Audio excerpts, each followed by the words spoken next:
సింధూర వర్ణంలో వెలుగుతూ మూడు కన్నులతో ప్రకాశించే అమ్మవారు తలపై మాణిక్య కిరీటంతో మృదువైన చిరునవ్వుతో కనిపించే అమ్మ.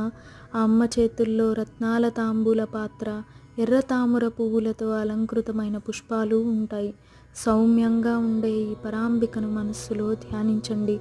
రక్తవర్ణ పాదాలతో రత్నాల మందిరంలో వెలిగే ఈ దేవిని ప్రార్థించండి. సింధూరారుణ విగ్రహాం త్రినయనాం మాణిక్యమౌళిస్ఫురత్తారానాయకశేఖరాం స్మితముఖీం మాపీనవక్షోరుహాం పాణిభ్యాం మళిపూర్ణరత్నచషకం రక్తోత్పలం బిభ్రతీం సౌమ్యాం రత్నగడస్థరక్తచరణాం ధ్యాయేత్ పరామంబికాం. ఈ శ్లోకాన్ని ఒక్కసారి మనసులో అర్థం తెలుసుకొని ధ్యానించండి. నచ్చితే లైక్ చేయండి, షేర్ చేయండి, సబ్స్క్రైబ్ చేయండి. శ్రీమాత్రే నమః అని కమెంట్ చేయండి.